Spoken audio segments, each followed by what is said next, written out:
Hello po at maligayang pagbabalik. Narito po ang compilation videos na mula sa Injustice Stories playlist na sana po ay magustuhan po ninyo. Maraming salamat po. Unang video. Ilang buwan na lamang paparating na ang petsa ng aking kasal.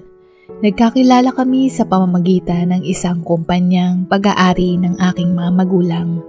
Isa siyang manager doon. Merong magandang pinag-aralan, lisensyado sa kanyang propesyon bilang accountant.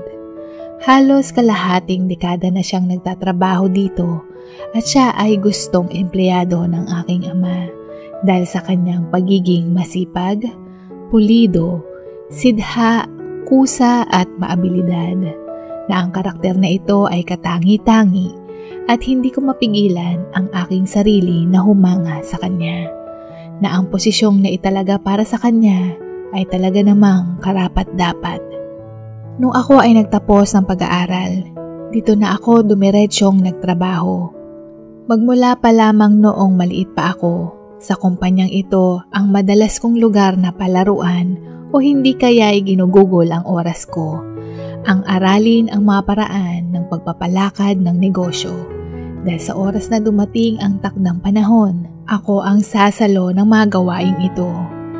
Sa magandang katangian ni Raul, hindi siya nahirapan nung tinanong niya ako na nais niya akong ligawan.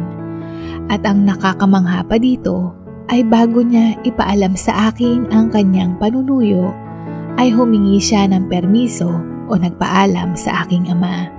Ang kanyang estilo o kilos na ito ay isang tradisyonal ng nakaraan na pakiramdam ko ay labis niya akong nirerespeto, na mas lalong nakapandagdag sa kanyang marka bilang aking manliligaw. Sa pagsisimula ng kanyang panliligaw, kami ay nagtungo sa Manila at dinala niya ako sa isang pinakamatanda o ang pinakamatagal na kainan. Isa ito sa mayroong mayamang kasaysayan na itinayo ng 5 dayuhan na inchik noong taong 1888 sa bayan ng Binondo. Hindi ko mapigilang mamangha sa kasaysayan ng nasabing kainan.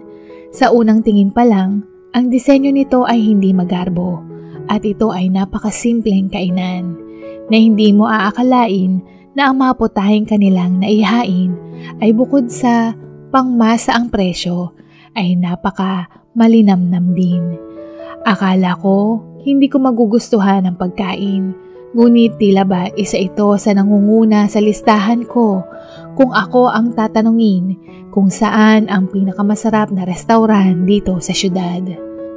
Maraming salamat Raul, nag-enjoy ako sa kinainan natin. At salamat din sa pagbabahagi mo ng kasaysayan nito, tunay ngang kahanga-hanga. Wika ko ng nakangiti. Napansin ko kasi na mahilig ka sa history. Bigla niyang sambit. Pagtataka kong sagot. Hindi naman sa hilig pero na-enjoy ko ang mga bagong aral hingil sa kasaysayan. Maiba ako, paano mo nasabi na mahilig ako sa history? Dagdag ko. Kasi napansin ko ang mga librong hawak mo o ang nasa mesa mo ay may kinalaman sa kasaysayan. Kaya naman, nag-assume ako. Sagot niya, sabay napakamot ng ulo na tila ba nahiya siya sa kanyang sagot. Yun ba? Mukhang nagkakataon lang yun na nakikita mo pero mahilig din ako sa sci-fi at rom-com na mga nobela. Tugon ko.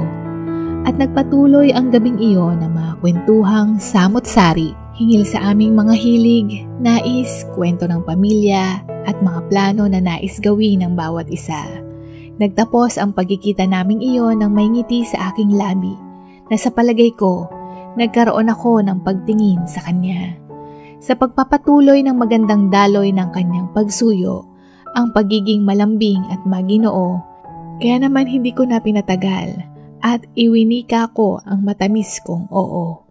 Nagdaan ang panahon, nalalapit na ang aming anibersaryo bilang magkasintahan. Naisip ko na regaluhan siya ng magandang polo na pwede niyang suotin pamasok o pang formal na okasyon. Habang ako ay nakatitig sa harapan ng monitor ng computer, upang magtingin ng mga klase ng disenyo at kulay. Nakatanggap ako ng text mula sa kanya at sinabing meron siyang sorpresa sa akin. Hindi ko maiwasang masabik nung sinabi niyang may sorpresang nag-iintay sa akin. At dahil espesyal ang aming pagdiriwang, nais ko din siyang mapasaya at pinili ang paborito niyang kulay na damit. Maganda at meron ding kamahalan. Araw ng Sabado, kami ay nagsimulang bumiyahe ng madaling araw papuntang timog. Hindi ko maiwasang ilang beses magtanong, ngunit hindi niya sinasabi sa akin kung saan at paulit-ulit niyang sinasagot na, kaya nga sorpresa eh. Kapag sinabi ko, edi hindi na sorpresa. Nais ko mang mangulit, pero hindi ko na inulit at naghintay na lamang. At matapos ang ilang oras na biyahe, nakarating kami sa magandang lugar ng karagatan. Sariwang simoy ng hangin na mayroong naghahalong berde at asul na kulay ng dagat.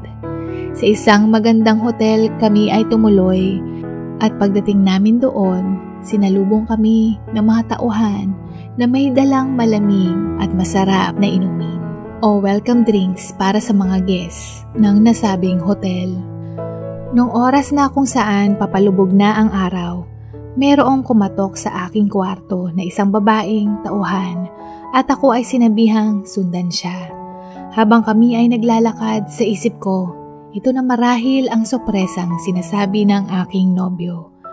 Paglabas ko ng gusali, nakita ko kaagad ang malinis na dalampasigan na kung saan ang paglubog ng araw ay nagbibigay ng ginintuang kulay sa malambot at malaputing buhangin. Sa hindi kalayuan, natatanaw ko si Raul at sa gilid, merong nakaset up na lamesa na table for two. Nakaputi ang suot at may bit-bit na mga rosas. Hindi ko mapigilang kiligin dahil sa kanyang romantic gesture na tila ba ako ay isang karakter na napapanood ko sa mga pelikula. Wow, Raul! Nakangiti kong sambit. Ang ganda, tunay ngang maganda at napaka-romantic ang dating. Dagdag ko, nakita ko ang ngiti sa kanyang labi. Surprise! Alam kong magugustuhan mo ito. Bagay na bagay sa timing at lugar, di ba? Sa tingin ko, parang huminto ang oras o ang mundo para sa ating dalawa. Wika niya ng may pagkamalambing at ako naman ay tumango bilang pagsang-ayon sa kanya. Pagkaupo naming dalawa, ang waiter ay nilagyan na ng wine ang aming mga baso. At kaming magkasintahan ay nag-cheers na may kasamang pagbati ng Happy Anniversary. Sa aming pagtagay, ang taginting na tunog mula sa babasagin ay parang nag-e-echo sa espesyal na araw na iyon habang pinapanood namin ang paglubog ng araw hanggang sa tuluyan na itong naglaho sa aming tanaw. Matapos ang hapunang iyon sa tabing dagat, akala ko tapos na ang kanyang sorpresa. Ngunit ako ay nagkamali dahil ang tunay niyang sorpresa ay nung siya ay nagtungo sa kinauupuan ko sa kabilang mesa at lumuhod. Kinuha niya ang maliit na box na naglalaman ng singsing at nagbitaw ng napakatamis na mga salita na nagpapatunaw ng aking puso na ang kanyang sorpresang iyon ay ang pag-propose niya sa akin at hingin ang aking kamay bilang kanyang kabiyak panghabang buhay. Sa 2 taon naming magkarelasyon, wala naman akong nakikitang dahilan para tumanggi. At nung mga sandaling iyon, ako ay lumilipad sa ulap at labis na nagagalak, kaya naman sumagot ako ng oo. Sa bagong yugto ng aming buhay, ito din ang unang pagkakataon na makikita ko ang kanyang pamilya. Nung kami ay magkasintahan pa lamang, hindi ko minsan nakasalo o nakita ang kanyang pamilya, bagay na hindi ko pinagbigyan ng pansin dahil wala pa naman akong balak na magpakasal. At lalo na nais kong siya ang mauna na imbitahan ako na makilala ang kanyang pamilya. Kaya naman habang kami ay nagpaplano ng aming kasal, na ito na ang pagkakataon upang makilala ko ang kanyang pamilya. Sa isang salo-salo sa loob ng isang kainan, nakita ko ang kanyang kuya at ang misis nito at ang kanyang ina. At ang kanyang ama naman ay matagal nang yumao. Nakangiti akong sinalubong ng kanyang ina at madali naman napalagay ang aking loob. Ang misis ng kuya ni Raul ay tahimik na marahil nahihiya at ganoon din ako kaya naman hindi kami masyadong nagkausap. Lalo na abala akong kausapin ng nanay ni Raul. At sa ganda ng pagkikitang iyon, nais kong muling makita ang kanyang pamilya at nung inimbitahan ako ng kanyang ina na bumisita sa kanilang tahanan, hindi ko ito tinanggihan. Sa pagbisita ko sa kanilang tahanan, nagkataong kaarawan din iyon ng aking magiging biyanang babae. Pagdating ko, maraming pagkaing nakahain sa mesa at nakita kong abalang-abala sa pag-aasikaso ang misis ng kuya ni Raul na nagngangalang Giselle. Sa pangalawang pagkakataong pagkikita namin, dito ko lang napagtanto na parang pamilyar ang kanyang muka. Ngunit hindi ko mawari. Nais ko siyang kausapin, pero ang future mother-in-law ko ay hindi umaalis sa tabi ko. Sa isip ko, marahil ganun nga ang pakikitungo niya na ginagawa niya iyon upang ako ay maging komportable at hindi mailang. Sa pagdesisyon ng pagtakda ng petsa ng aming kasal, ito ay itinoon sa buwan ng Hunyo. Nabibigyan kami ng mahigit kalahating taon sa preparasyon na makahanap ng venue, motif, kung ilang bisita, damit at kung ano-ano pa. Sa pagbisita kong muli sa kanilang tahanan, napansin ko o maaring binigyan ko lamang ng ibang kahulugan na si Ate Giselle ay palaging nakayuko. Palagi siya ang nag-aasikaso sa bahay nila na hindi maalis sa isip ko na para siyang kasambahay imbes na pamilya. Ayaw ko namang husgahan sila pero hindi ko maiwasang magtaka dahil kung kami ay kakain sa labas kasama ang pamilya ni Raul, madalas hindi kasama si Ate Giselle.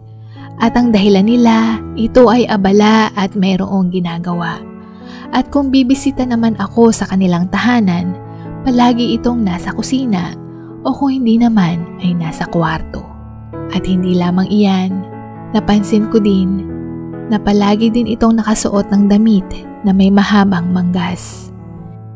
Dahil hindi ko nais ipagpatuloy ang aking pag-iisip, kaya naman tinanong ko si Raul hingil sa kanyang hipag at sumagot lang ito na sadya itong mahiyain. At ganoon daw ang ugali niya kahit noon pa. At dahil wala itong trabaho, ang pag-aasikaso sa bahay ang kanyang kontribusyon. Sa isip ko, ganun pala. Mukhang ako lang ang nagbibigay ng ibang dahilan. Kaya naman isinantabi ko ang aking maling haka-haka. Dumating ang araw ng selebrasyon ng kaarawan ng aking fiancé at ipinagdiwang namin ito sa kanilang tahanan. At dahil may ibang bisita, lahat sila ay abala. Samantalang ako ay nakaupo lamang, kaya naman hindi ko maiwasang makaramdam ng pagkainip at pagkailang. Kaya naman nagdesisyon akong magtungo sa kusina upang magtanong kung ano ang maitutulong ko kay Ate Giselle. Tutal naman, sa oras na ikinasal kami ni Raul, magiging magkapamilya na kami. Hindi niya ako napansin at dito ko nakita ang kanyang peklat sa braso na ngayon ay may katuturan at alam ko na ang tunay na dahilan sa likod ng kanyang mga kasuotan ay upang matakpan ang kanyang braso. Mahina akong sambit at nakita kong bigla niyang ibinaba ang manggas nito upang takpan ang kanyang peklat. Ate Giselle, gusto ko sanang tumulong. Anong pwede kong gawin? Pagpapatuloy ko. Ay naku, wag na. Ako na lang. Salamat pero wag kang mag-alala. Baka hanapin ka ni Mama. Nakangiti niyang sambit. Pero pagtutol ko sana. Okay lang ako. Sige na. Pag-ulit niyang muli, sabay senyas na ako ay bumalik. Sa aking pag-upong muli sa sopa, isang bagay ang tila ba naalala ko ngunit hindi malinaw. Na tila ba kilala ko siya ngunit hindi ko matukoy ang aking mga agam-agam. Nais ko man siyang tanungin hingil sa kanyang peklat, ngunit pinigilan ko ang sarili ko dahil ayaw ko namang makaramdam siya lalo ng hiya kapag tinanong ko iyon. Lumipas ang mga linggo at dumating ang araw ng Pasko. Lahat sila ay binigyan ko ng magandang regalo. At para kay Ate Giselle, isang magandang pulseras ang ibinigay ko sa kanya.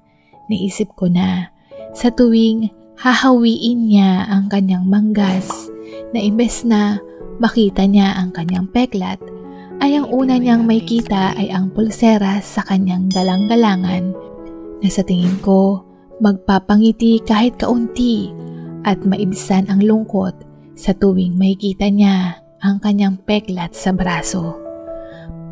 Pagbukas niyang iyon, lahat sila ay napawaw dahil sa ganda ng disenyo. "Buti ka pa Giselle, may bracelet," sambit ng ina ni Raul. Sa komentong iyon, hindi ko mapigilang mailang sapagkat niregaluhan ko naman siya ng relo na tiyak na mas mahal ito kaysa sa pulseras na parang meron siyang pinapahiwatig. At nung oras na ibinigay naman ni Ate Giselle ang kanyang regalo sa akin, halatang halata mo sa kanyang itsura na siya ay nahihiya at sabay sinabing, "Pagpasensyahan mo na ang regalo ko, Carla." "Huwag kang mag-alala ate, sigurado akong magugustuhan ko ito. Salamat." Wika ko at binuksan ang kanyang regalo. Sa pagbukas ko ng regalo, ako ay nagulat. Ako ay napanganga ng bahagya dahil nung mga sandaling iyon, ang malabong memorya sa isip ko ay parang nagbibigay na ng linaw. Sa loob ng maliit na karton, isang maliit na jar at sa loob nito ay maraming maliliit na nakatuping papel na hugis bituin o origami ang tawag.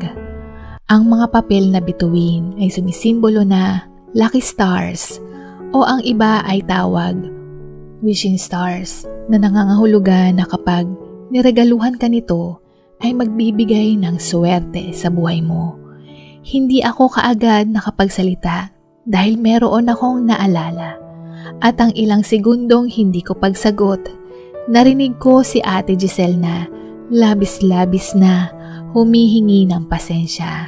Hindi ko man intensyon pero mukhang nabigyan nila ng maling kahulugan ang pagkatulala ko ng mga sandaling iyon, lalo na pinipigilan ko na mamuo ang mga luha ko. "Ate, huwag kang humingi ng tawad. Labis kong nagustuhan ito at alam kong maraming oras ang ginugol mo para dito. Maraming salamat ate." Wika ko ng may bahagyang pagsinghot. Habang nagpapatuloy sila, ang isipan ko ay pilit na inaalala ang nakaraan na hindi ako maaaring magkamali mula sa kanyang peklat sa braso at ngayon ang mga nakatuping bituin, maaring iisang tao lamang sila na maaring siya si Ate Nora. Pero iba ang kanyang pangalan. Kailangan ko siyang kausapin sa isip-isip ko. Nais kong itanong ang tungkol sa kanyang pagkatao. Sa sobrang lalim ng pag-iisip ko, napansin ko na wala na ang mga tao sa tabi ko. Kaya naman ito na ang pagkakataon ko upang tanungin si Ate Giselle. Sa pagtungo ko sa kusina, meron akong narinig na tila ba may pinapagalitan at sa bawat hakbang ko ng pasulong, lumilinaw ang mga salita at ako ay sumilip ng bahagya. "Anong katangahan mo yan, Giselle? Bakit basura ang niregalo mo? Nakakahiya ka?" Sambit ng ina ni Raul. "Nakita mo yung reaction ni Carla? Dahil sa nainsulto mo siya, hindi siya makapagsalita. Ang bobo mo talaga kahit kailan."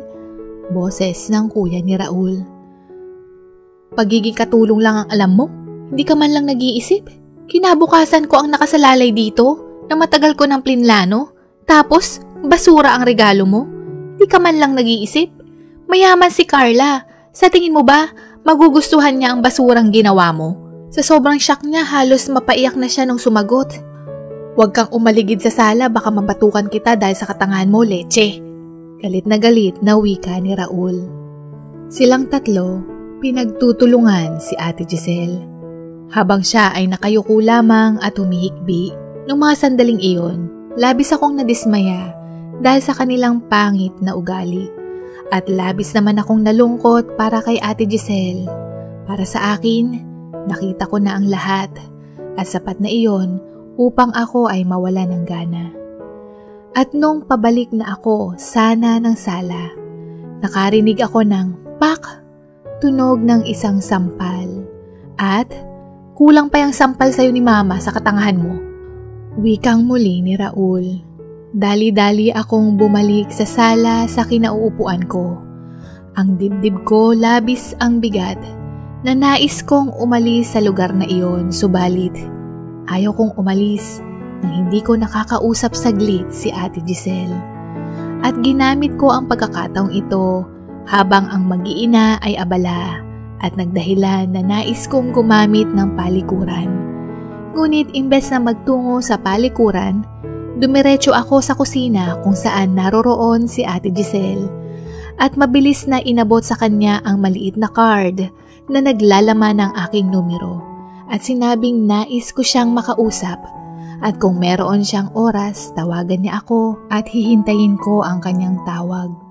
Bago ako umalis, Carla, sorry sa sambit niya, pero bigla ko siyang niyakap at sinabing, Ate, gustong gusto ko ang regalo mo.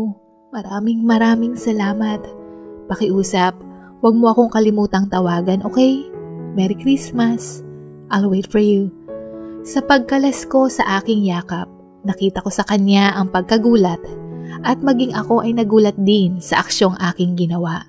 Pero ako ay napangiti dahil nung mga sandaling iyon, ang gaan-gaan ng loob ko sa kanya. Nung matapos ko siyang makausap, nagdahilan ako na masama ang aking pakiramdam at nais ko nang umuwi. At habang ako ay nasa biyahe, dalawang bagay ang sigurado ako. Una, na mali ang pagkakakilala ko kay Raul. Sa kanyang pananalita at pag-iisip, alam kong ang bagay lamang na mahalaga sa kanya ay kung ano ang halaga nito, na para sa kanya at ang kanyang pamilya, nasa salapi sila tumitingin kung paano itrato ang isang tao.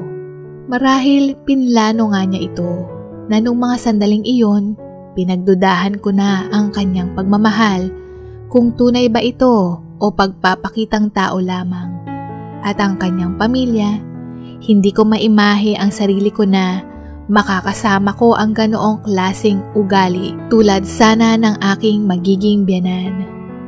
Mabuti na lamang at natuklasan ko ang kanilang tunay na katangian bago pa maging huli ang lahat.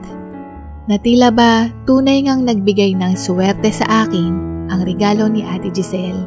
Kaya naman, desidido na akong hindi ko nais ipagpatuloy ang aming kasal. Pangalawa, malaki ang posibilidad na si Ate Giselle at Ate Nora ay iisang tao. Na siya ang ate ko noong kami ay nasa ampunan. Opo, ako po ay ampon ng aking mga magulang. 5 taong gulang ako noon nung tumira ako sa kanila. Mula sa pangalang Leia, pinalitan ng mga magulang ko ang pangalan ko ng Carla na may kahulugang isang regalo ng Diyos. At ito din kasi ang pangalan ng kanilang namayapang nag-iisang anak na babae dahil sa sakit. Noong nakita daw ako nila Mami at Daddy sa ampunan, ang sabi nila, kamukhang kamukha ko daw ang kanilang anak. Na tila ba bumalik siya sa pagkatao ko. Sanggol pa lamang ako, naroroon na ako sa ampunan at simula pa lang na mag-iisip ako, si Ate Nora na may 2 taong tanda sa akin ang palagi kong kasakasama bilang ate, kaibigan at kalaro ko noon. Isang araw habang kami ay tumutulong sa kusina, hindi ko na malaya na Natabig ko ang bukas na lagayan ng mainit na tubig. At si Ate Nora na mabilis na umaksyon, ako ay itinulak upang hindi mapasok. Ngunit ang pagsagip niyang iyon sa akin ay nagresulta ng malaking paso sa kanyang braso na naging peklat. Na ang pagsisimula ng pagsuot niya ng mahabang manggas. At dahil limitado ang laruan sa ampunan, sa tuwing kami ay maglalaro, ang madalas naming gamitin ay papel. Mahilig siyang magtupi ng mga papel at ihugis ito ng bituin. At iba pang uri ng mga disenyo ng origami na isa ding nagustuhan kong gawin. Isa sa paborito naming ginagawa ay ang pagtutupi ng hugis bituin dahil napag-alaman namin na ito ay lucky stars na maaari kaming humiling at ito ay matutupad balang araw. Pag-uwi ko sa bahay, sa isang maliit na treasure box, ngayon ko muli naalala ang maliliit na lucky stars sa loob ng supot. Na iyon ang huling regalo ni Ate Nora sa akin bago kami magkahiwalay. At sinabi niyang, balang araw, magkikita tayong muli. Ang impormasyong ako ay ampon ay hindi alam ni Raul. At tanging pinakamalapit na pamilya lamang ang nakakaalam hinggil dito. Sa kadahilanang ayaw ng aking ama na makaramdam ako ng pagkailang at ituring akong tunay na pamilya, na hindi na kailangan pang ipagsigawang ako ay ampon dahil para sa aking mga magulang, ako ay kanilang anak at sila ang aking mga magulang. Ang pagbibilang ko ng araw ng paghihintay ng tawag mula kay Ate Giselle ay nawakasan sapagkat nagkaroon siya ng pagkakataon at ginamit niyang dahilan ang pagpunta sa pamilihan upang siya ay makipagkita sa akin. Noong oras na siya ay umupo, nakayuko siyang muling humingi ng paumanhin. Sa kanyang isipan, hindi niya maalis ang sa tingin niya ay pagkakamaling nagawa dahil sa mga insultong salita ng pamilya ni Raul. Ngunit muli kong isinagot na, ate, wala iyon. At sa pagkakataong ito, ako ay kinakabahan at huminga ng malalim.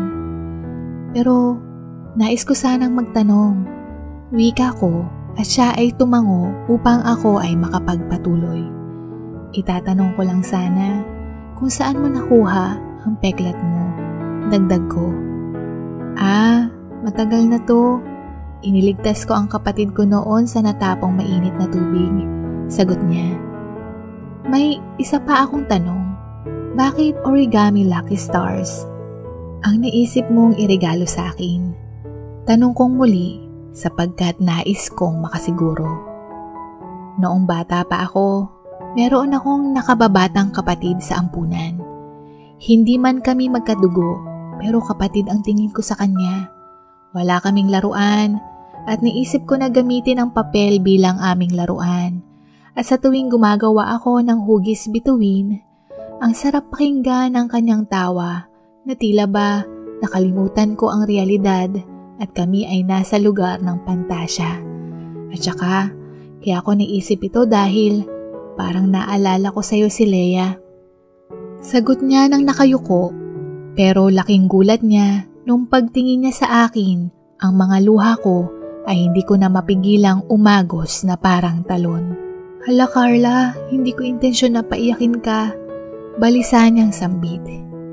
Sa totoo lang, noong oras na banggitin niya ang salitang ampunan, batid kong siya at si Ate Nora ay iisa. Na siya ang babaeng naaninag ko na hindi malinaw sa aking panaginip, na ngayon ay malinaw na hindi ako lubos na makapaniwala na magtatagpo kaming muli. Ate Nora, tumatangis kong sambit. Paano mo alamang putol niyang wika at siya ay napatitig sa akin na tila ba napagtatanto na ang sitwasyon. At ilang saglit pa, nakita ko na ding namuo ang kanyang luha. Leia? Nauutal niyang wika at ako ay tumango at siya ay niyakap ng mahigpit habang kaming dalawa ay tumatangis. Ayon kay Ate Nora, sa mga legal na dokumento, Nora pa din ang kanyang pangalan. At binigyan lamang siya ng palayaw nang umampon sa kanya ng Giselle dahil sa pangalang Nora nakatunog ng salitang Dura. Nora Dura ang tukso sa kanya ng mga ibang bata. Inampun siya ng isang may-ari ng karinderya at dito siya ay naging silbidora, tagahugas ng plato at iba pa.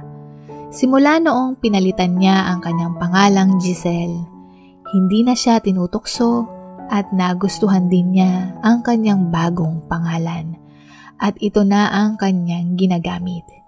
Nakilala niya ang kuya ni Raul dahil magkaibigan ang nanay ni Raul at ang babaeng umampon sa kanya. Ang akala niya, mabait ang kanyang mister, ngunit hindi pala. Ang trato sa kanya ng mister at ng pamilya nito ay tunay ngang napakababa.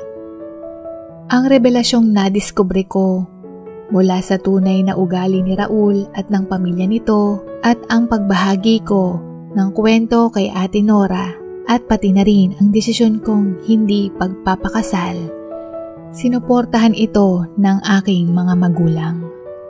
Ang mga sumunod na nangyari ay pinutol ko ang aking relasyon kay Raul at dahil kami ay hiwalay na, minabuti na ng aking ama na hindi siya magpatuloy na magtrabaho doon at tinulungan ko ding mawalang bisa ang kasal ni Ate Nora sa kanyang mister na ito ay napadali dahil meron pala silang pinirmahang prenuptial at wala din silang anak.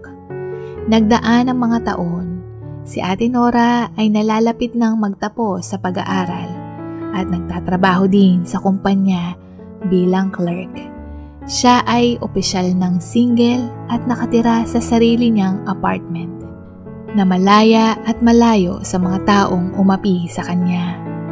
Ako naman, hindi ko pa man nakikita ang lalaking para sa akin, pero natagpuan ko naman ang aking kapatid na mas lalong nagpakumpleto ng aking pamilya at labis ding nagpakontento sa aking buhay na tila ba wala na akong ibang hihilingin pa.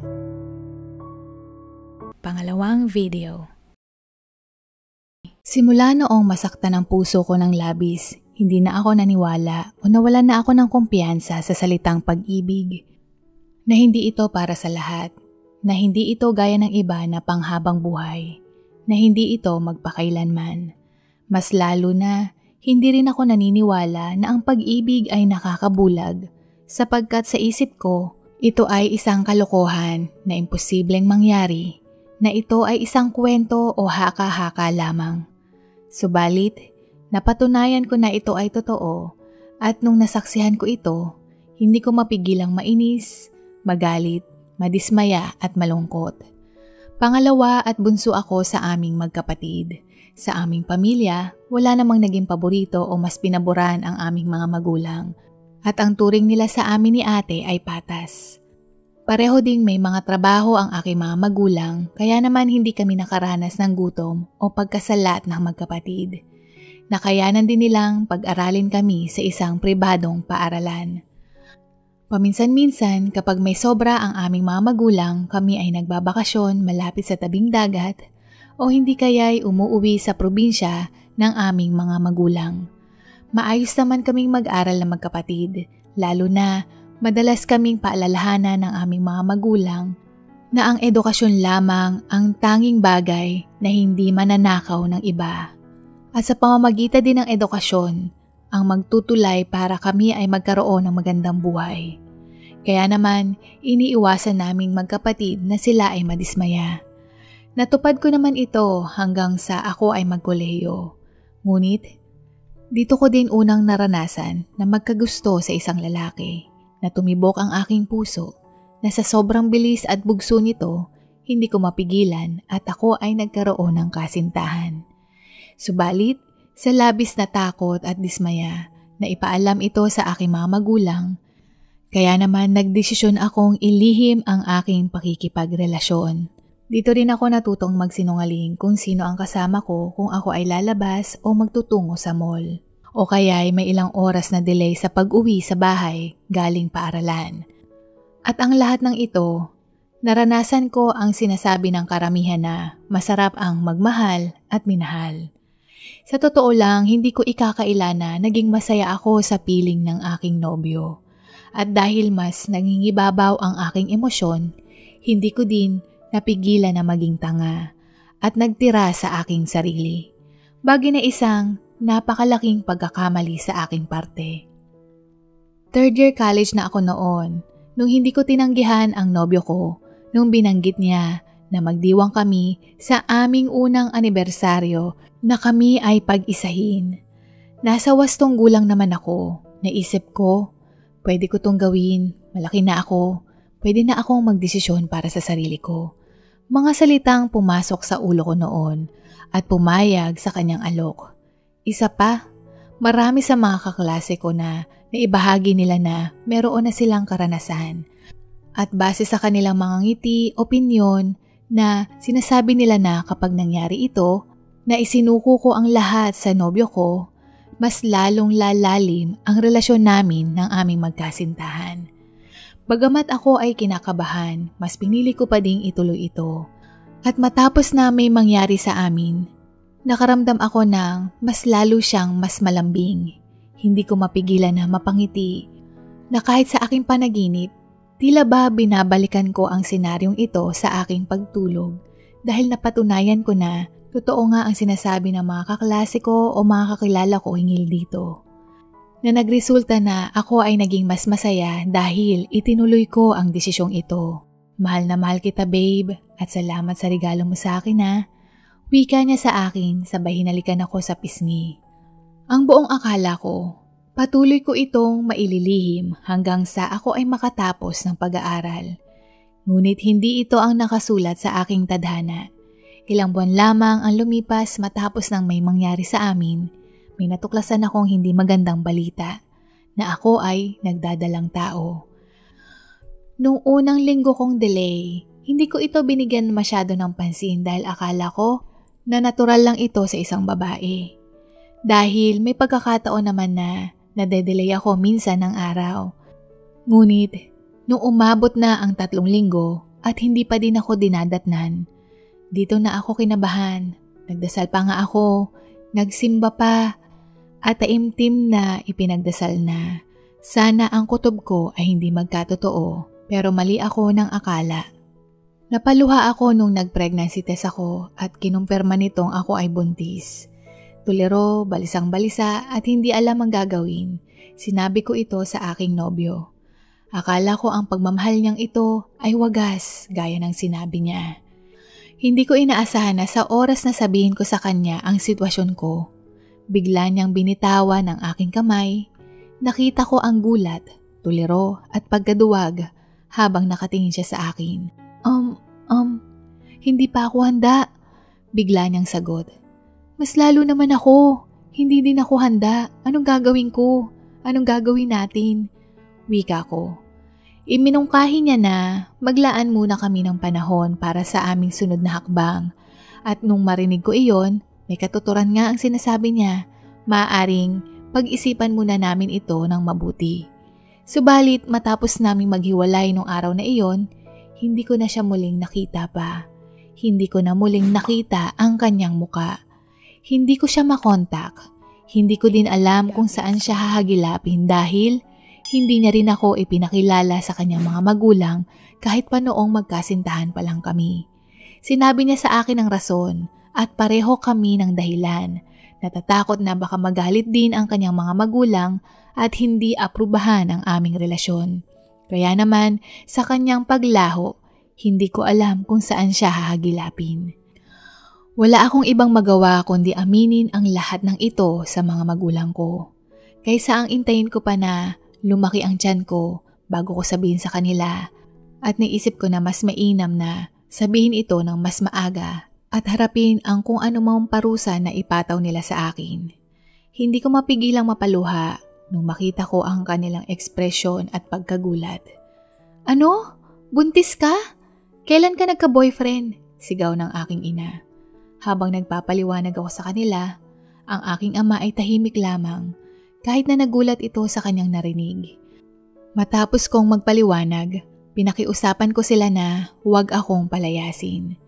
Pagkatapos nito, tumayo ang aking ama, umalis at nagtungo sa kanilang kwarto at hindi nagsalita kahit isang salita. Sa bahay na iyon, tila ba ako ay isang multo. Na tila ba naglalakad ako sa ibabaw ng balat ng itlog sa loob ng aming bahay. Marahan, maingat at hindi hahayaang magkaroon ng ingay upang hindi ako mapansin. Kasabayan nito, nagdadasal din ako araw-araw na hindi sana nila ako palayasin ng bahay. Nagsimula din akong kumilo sa bahay, mga gawaing nakatoka sa aking ate, inako ko. Lahat ng pwede kong gawin sa bahay, ginawa ko bilang pagsisisi at parusa ko sa aking sarili. Ilang araw akong hindi kinibo ng aking mga magulang. At nung dumating na ang araw na ito, "Anak, napag-usapan namin ng mama mo na tanggapin ang sitwasyon. Hindi kasama sa pagpipilian ang ipalaglag ang bata dahil isa itong labis na kasalanan sa Panginoon. Hindi rin namin kayang abandonahin ka dahil walang magulang ang kayang tiisin ang kanilang mga anak. Pero labis kaming dismayado sa ginawa mo at hindi mabilis magpatawad. Kaya naman kailangan mong patunayan na nagsisisi ka at hindi nagagawa muli ng kalokohan. At sana huwag mong sayangin ang pangalawang pagkakataong ipinataw namin sa iyo." Wika ng aking ama. "Salamat po Papa, Mama, maraming salamat po.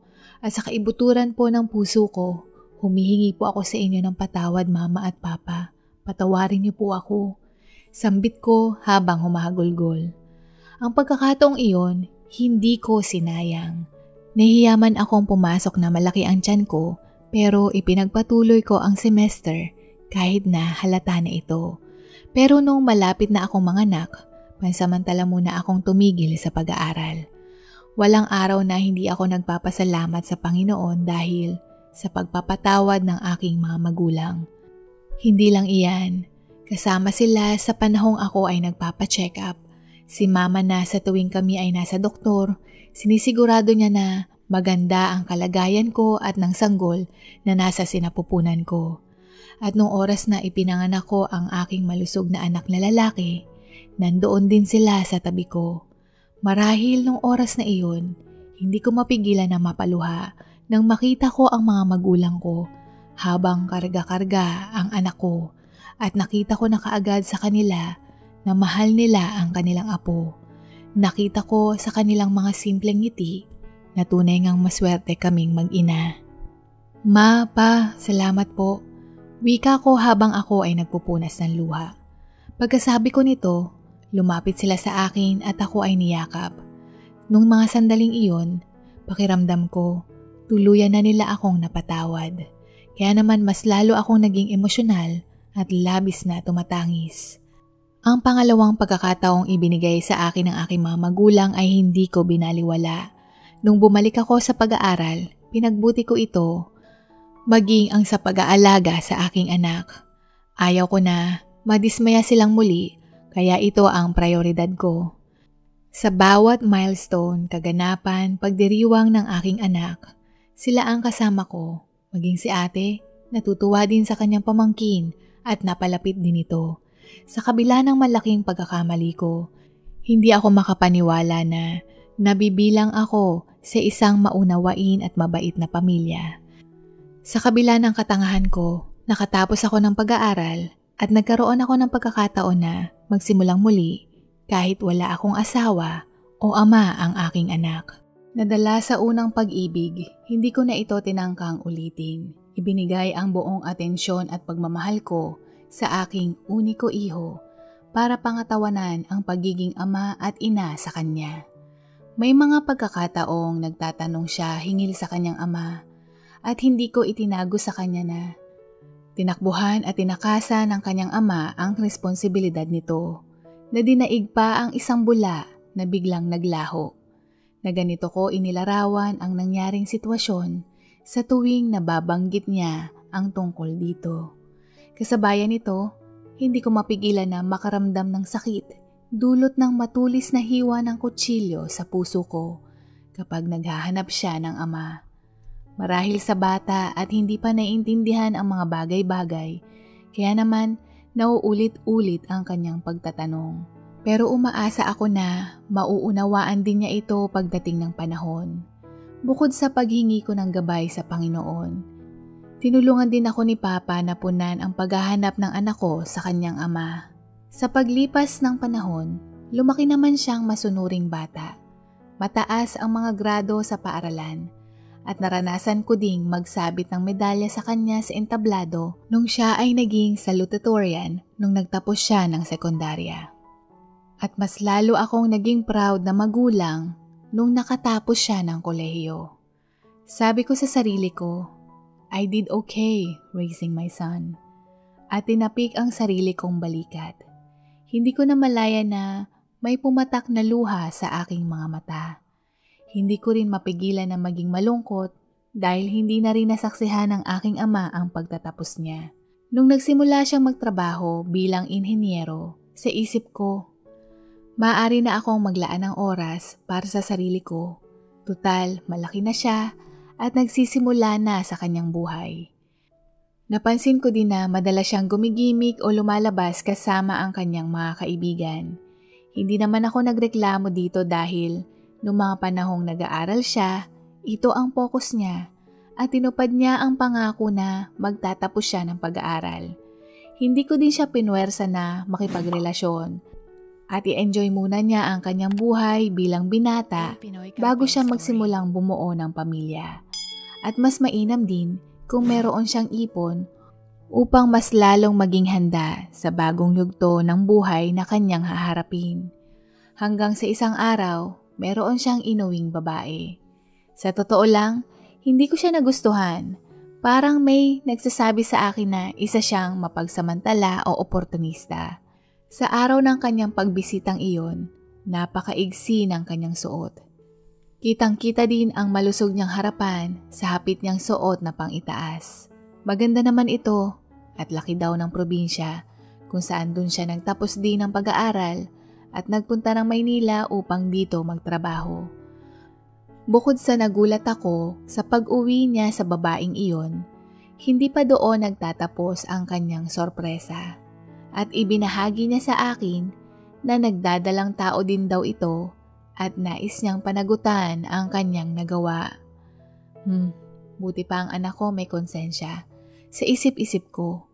Ngunit ayaw ko mang pumayag sa babaeng napili niya. Pero noong oras na nabanggit niya na buntis ito, hindi ko mapigilang lumambot din ang puso ko. At nagsimula silang magsamang dalawa. Sa bahay, siya ay umastang reyna. Hindi siya nagkukusa na gumawa sa bahay na magluto o maglinis o magkusa na kumilos upang maipakita niya na nakikisama siya. Pero ang laging rason niya ay dahil meron naman daw kaming kasambahay. Nakakadismaya lang dahil hindi siya marunong makisama o kunin man lang ang loob ko para walang ilangan at mabawasan man lang ang nararamdaman kong inis sa kanya. Hanggang sa mas lalo pa itong naging malala noong oras na siya ay manganak. Kung ano ang hilingin, bigay naman ng anak ko. Konting kibot niya, hindi na magkakanda-ugaga ang anak ko, maibigay lamang ang gusto niya. Lalo na nung nagpapahanap siya ng makakatulong sa bata. Nais ko itong tutulan dahil wala namang trabaho ang babaeng iyon, na magre-resulta lamang ito ng kanyang pagkatamad.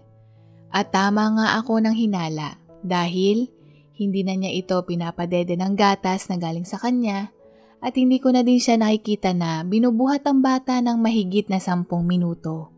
Lahat ng pag-aalaga, asikaso ay mula sa yaya na kinuha nila nung siya ay nanganak.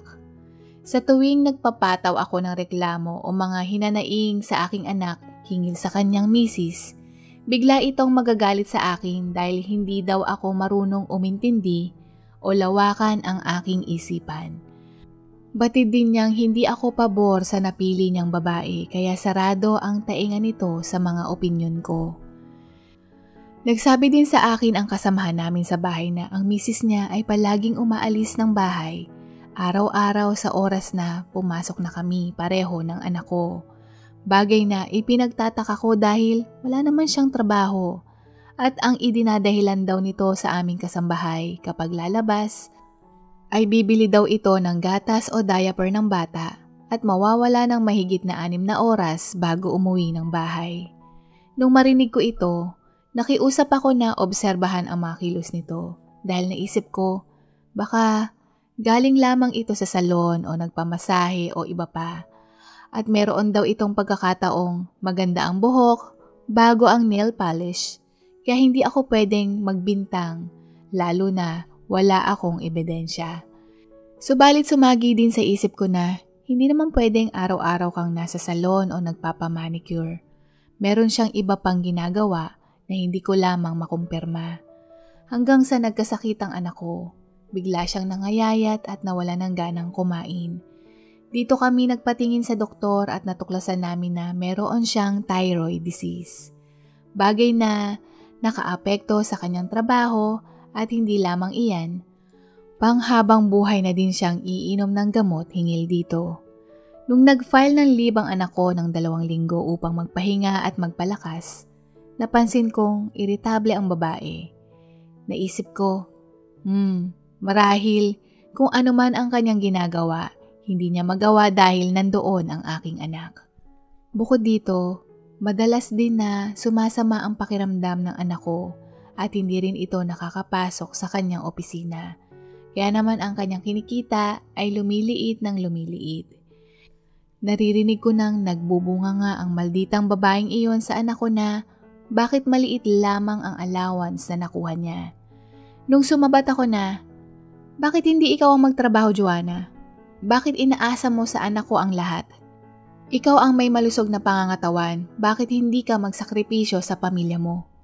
Nakita kong umirap ang babaeng iyon, pero ang sumagot sa akin, ang anak ko na huwag ko daw silang pakialaman. At siya pa ang humingi ng pasensya sa babaeng iyon dahil sa sinabi ko. Sa isip ko, ganito bang klase ang pag-ibig ang nais kong masaksihan para sa anak ko? Hindi niya nakikitang ginagamit lamang siya nito at siya naman ay nagbubulag-bulagan. Hanggang sa isang araw at sa hindi sinasadyang pagkakataon, nag-half day ako noon sa trabaho dahil labis na masakit ang ulo ko. Hindi niya alam na dumating ako sa bahay. At narinig kong tila ba may kausap sa telepono ang malditang babaeng iyon. Nagamit ang malandi niyang boses na, "Masarap yung kahapon, nag-enjoy ako, so ulitin na." Sa mga salitang iyon, malakas ang kutob kong merong nangyayaring milagro pero wala pa rin akong ebidensya.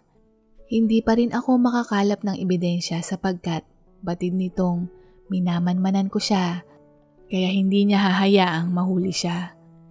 Isa pa, pinag-awayan na din namin ito ng anak ko dahil ako ay nagbibigay ng paratang na wala akong pruweba.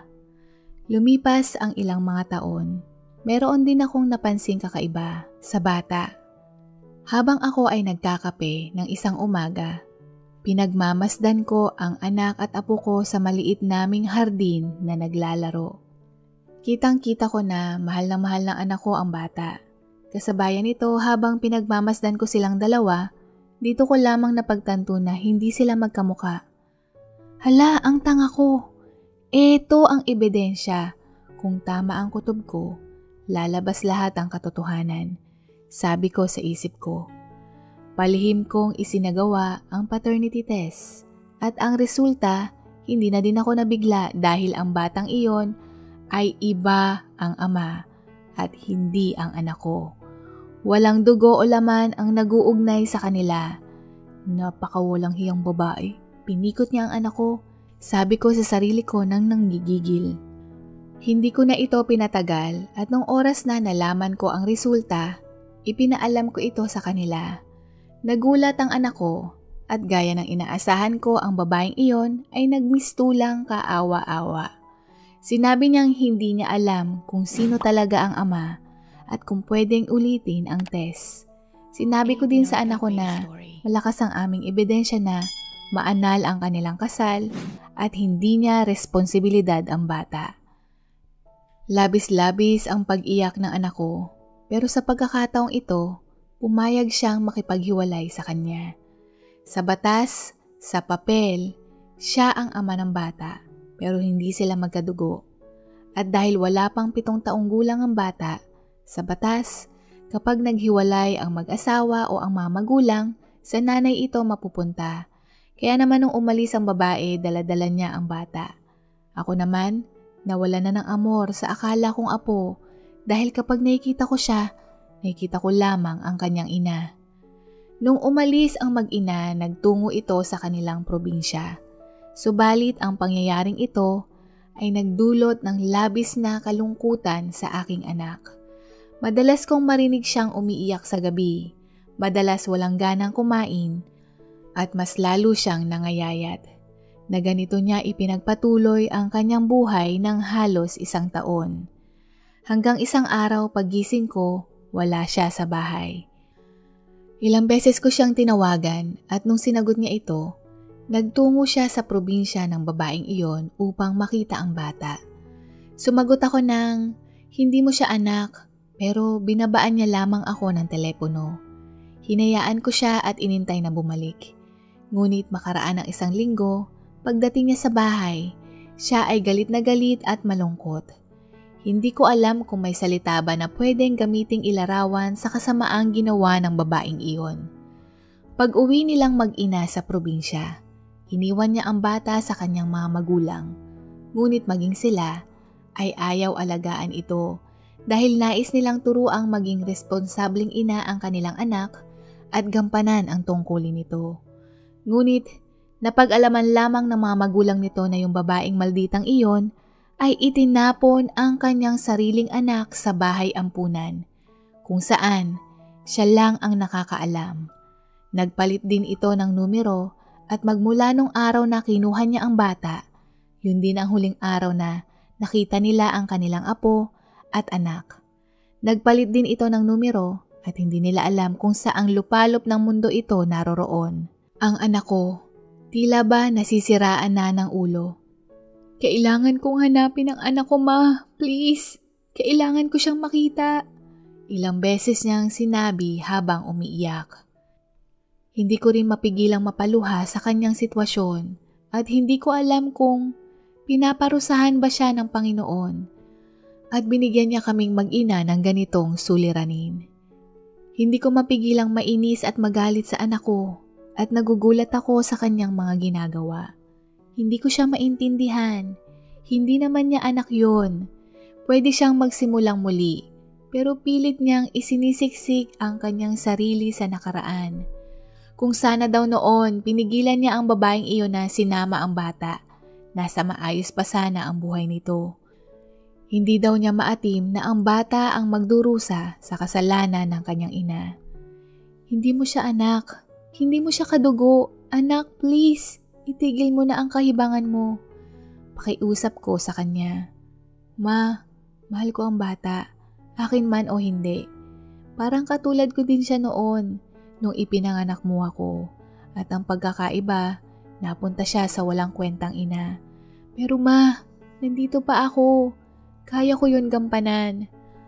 Alam kong hindi mo kailanman maiintindihan ang desisyon ko, pero pakiusap, pakirespeto na lang ito. Wika niya.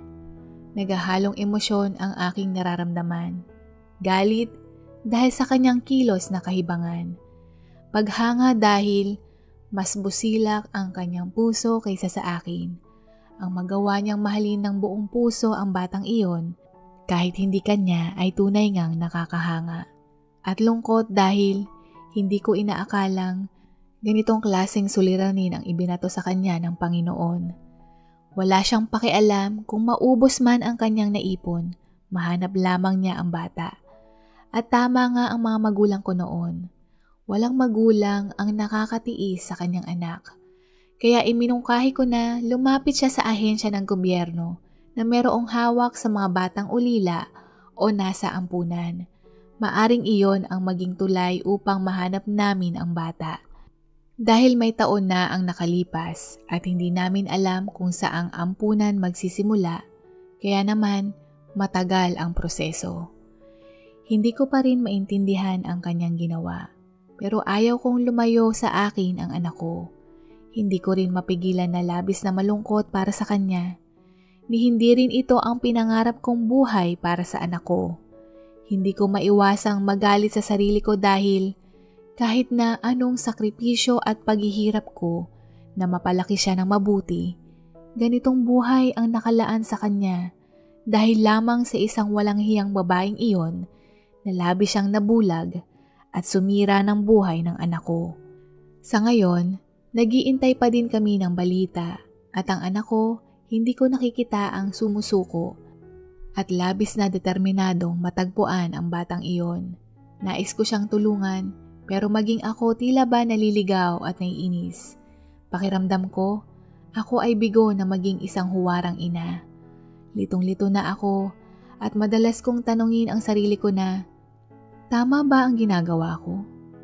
Kayo po, ano sa tingin po ninyo? Tama po ba ang ginagawa ko? Hindi ko na po alam ang gagawin ko. Nais ko po sanang hingin ang inyong opinyon. Maraming salamat po. Dito na po nagtatapos at sana po ay nagustuhan po ninyo ang mga kwentong ito. Hanggang sa muli, paalam at God bless po!